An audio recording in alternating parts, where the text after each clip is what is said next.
तैयार हुए चलने के लिए। किशोरी जी व्याकुल हो जाती हैं, वो भी चलने के लिए तैयार होती हैं। श्री राम श्री किशोरी जी को समझाते हैं कि आप यहीं रहें। अरे आप तो चित्र का बंदर देख करके जब डर जाती हैं तो वहाँ तो जंगल में अनेक प्रकार के जानवर होंगे, सिंह होगा, बाघ होगा और होंगे, उनको देख के आप डर जाएंगी। आप न जाएं, जंगल का कष्ट आप नहीं सह पाएंगी, आप बहुत सुकुमार हैं। किशोरी जी कहती हैं कि मैं सुकुमार बन करके यहाँ रहूं राजमहल में, आप जाकर के जंगल का कष्ट भोगें। मैं सुकुमारी नात बन जोगु, तुम ही उचित तप मोह कहूँ भोगी। मैं सुकुमार बन करके यहाँ रहूं, आप तपस्या करें। किशोरी जी वहाँ हट कर देती हैं कि आप साथ में ले चलेंगे तो शरीर चलेगा, और साथ में नहीं ले जाएंगे तो प्राण जाएगा आपके साथ में। आपके बिना मेरे प्राण इस शरीर में रह नहीं पाएंगे। के तनु प्राण की केवल प्राणा, विद कर्तव्य कुछ जाए न जाना। तो श्री राम इसलिए हनुमान जी से कहते हैं कि ऐसा कहने वाली किशोरी जी कि आपके वियोग में एक क्षण नहीं जीवित रह पाऊंगी, वहाँ लंका में कैसे जीवित हैं। कहूँ तात कहीं भांति जान की, रहती करती रक्षा स्वप्राण की। जब श्री राम कहते हैं कि अपने प्राण की रक्षा कैसे कर रही हैं, हनुमान जी महाराज कहते हैं कि आप बताइए उनका प्राण किस रास्ते से निकल पाए। रास्ता नहीं मिल रहा है निकलने का, क्योंकि वो दिन रात आपके नाम का जप करती रहती हैं। तो श्री राम नाम का पहरा लगा हुआ, नाम पाहरू दिवस निसी, दिन रात पहरेदार हैं। राम नाम दिन रात पहरा देते रहते हैं। वो निरंतर अहर्निशी श्री राम नाम का जप करती रहती हैं। श्री किशोरी जी पद्मासन में बैठी हैं, ऐसे अपने चरण में ही नेत्र को स्थिर करके रखती हैं, इधर उधर कुछ नहीं देखती। हम लोग तो रास्ते में चलते हैं तो मकान देखते हैं, दुकान देखते हैं, भीड़ देखते हैं, मेला देखते हैं, कौन कैसे कर रहा वो देखते हैं और समय गंवा देते हैं। लेकिन किशोरी जी बैठी है लंका में, तो केवल हम ये तो कर रहे हो, ठीक नहीं भाई, और तो माइक बज ही नहीं रहा है। तो कुछ नहीं देखती। नैसा पश्यति राक्षस्यो नैसा पश्यति फलद्रुमां, एकस्थ हृदयो नूनं श्रीरामेमेवानुपश्यति। श्री किशोरी जी किसी को नहीं देखती, न राक्षसियों को देखती, न वृक्षों को देखती, न पुष्प को देखती, न फल को देखती। एकस्थ हृदयो नूनं, यही ध्यान है। हाँ? ध्यान जब भगवान में लग जाए तो कहीं इधर उधर दृष्टि न हो, इसी को ध्यान कहा गया है। राक्षसियां हैं वहाँ, और अशोक वाटिका है, सुंदर वाटिका है। रावण की जो अशोक वाटिका बड़ी सुंदर है। तो लेकिन किशोरी जी न अशोक वाटिका के वृक्षों को देखती, न पुष्पों को देखती, न राक्षसियों को देखती, कुछ नहीं देखती। एकस्थ हृदयो नूनं, अपने हृदय कमल में श्री राम जी को विराजमान करके अपने चरण में दृष्टि स्थिर करके और राम जी के चरण कमलों में ध्यान लगाई हुई हैं। एकस्थ हृदयो नूनं राममेवानुपश्यति। ये केवल श्री राम जी के ध्यान में मन को लगाई हुई हैं और उनकी दृष्टि वहाँ से हटती नहीं है। से हनुमान जी महाराज भी कहते नाम पाहरो दिवस निसी, दिन रात श्री राम नाम का पहरा है। ध्यान तुम्हार कपाट, लोचन निज पद जंत्रित, प्राण जाहि कहीं बाट। तो हनुमान जी महाराज कहते हैं कि प्रभु बताइए, एक तो पहरेदार हैं और दूसरा बाहर से ताला बंद है।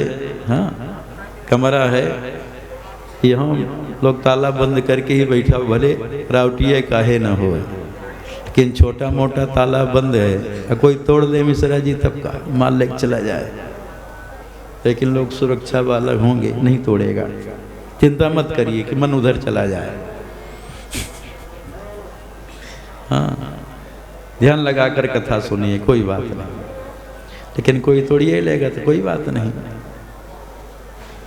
तो ताला लगा हुआ है, ध्यान तुम्हार कपाट, ध्यान का दरवाजा है और ताला भी लगा हुआ है। नाम पाहरो दिवस निसी, ध्यान तुम्हार कपाट, लोचन निज पद जंत्रित, प्राण जाहि कहीं बाट। तो राम नाम का पहरा है दिन रात और ध्यान का दरवाजा है और नेत्र का ताला लगा, लोचन निज पद जंत्रित। अब ध्यान तो अपने चरणों में लगाई हैं, दृष्टि को अपने चरण में स्थित की हैं, लेकिन श्री राम जी के चरणों की रेखाओं का ध्यान कर रही हैं। क्यों? जो चरण चिन्ह श्री राम जी के दाएं चरण में है, वही चरण चिन्ह श्री किशोरी जी के बाएं में है। जुगल सरकार के चरणों में 48 चिन्ह होते हैं, चरण चिन्ह। इन चरण चिन्हों का भक्त लोग ध्यान करते हैं। कुल 48, 24 चरण चिन्ह एक चरण में होते हैं और 24 दूसरे चरण में, 24 मिला करके 48 हो गया। केवल अंतर दोनों सरकार के चरणों में वही चरण चिन्ह हैं, अंतर क्या है? केवल दायां बायां का।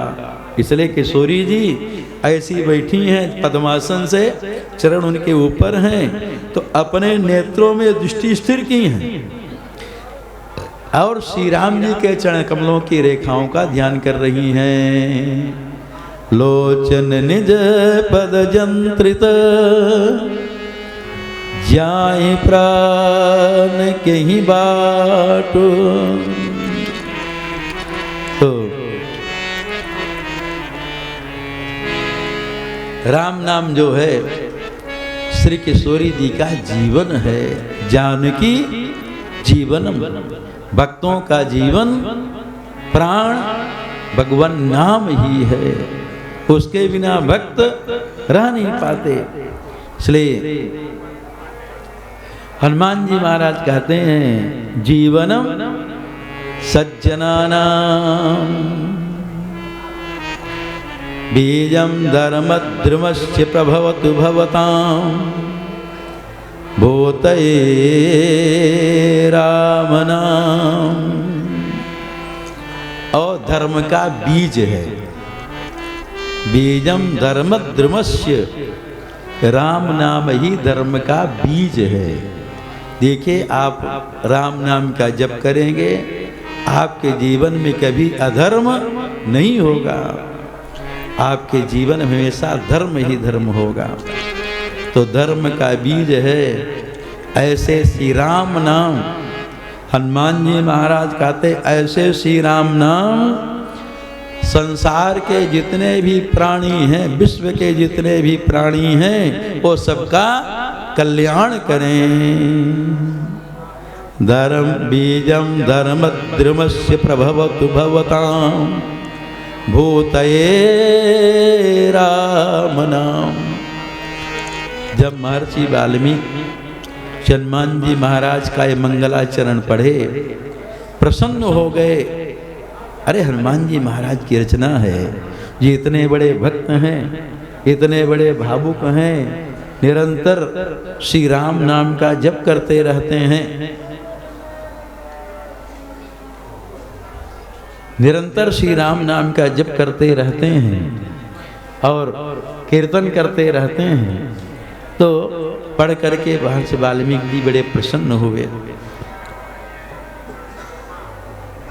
लेकिन उनके मन में आया, यदि श्री हनुमान जी महाराज की रामायण का प्रचार हो जाएगा तो हम जो रामायण लिखे हैं, अरे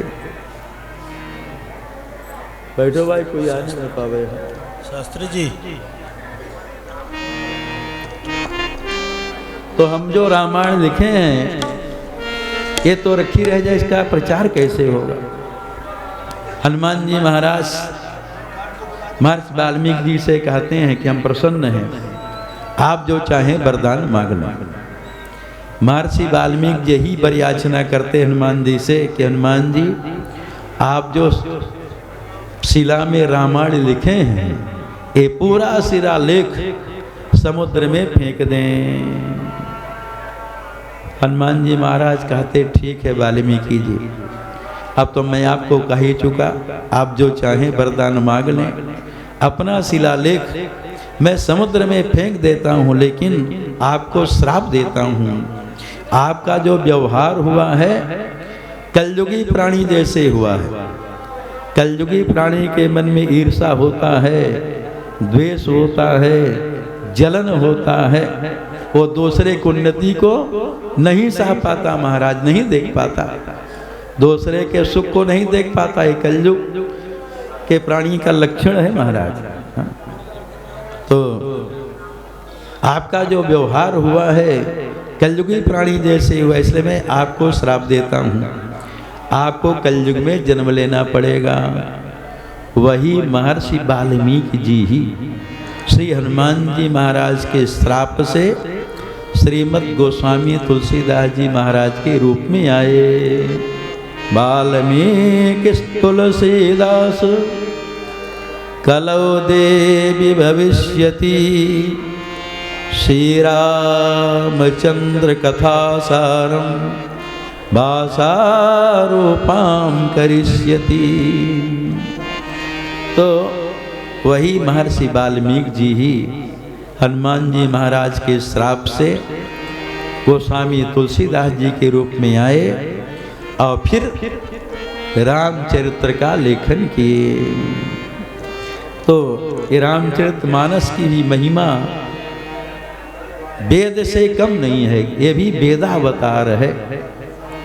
साक्षात वेद महर्षि वाल्मीकि रामायण के रूप में आए और ब्रह्मा जी वाल्मीकि के रूप में आए और वही ब्रह्मा जी फिर गोस्वामी जी के रूप में आए। तो महर्षि वाल्मीकि गोस्वामी के रूप में आए तो वेदावतार है।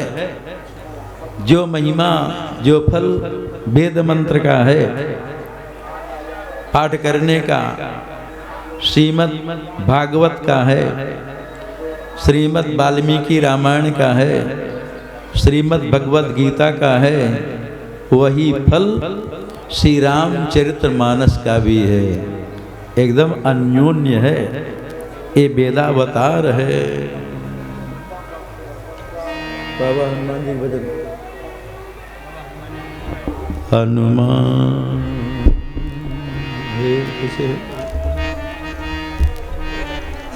बजरंग बली दिखलाओ, मेरी नैया पर लगाओ, मेरी नैया पर लगाओ।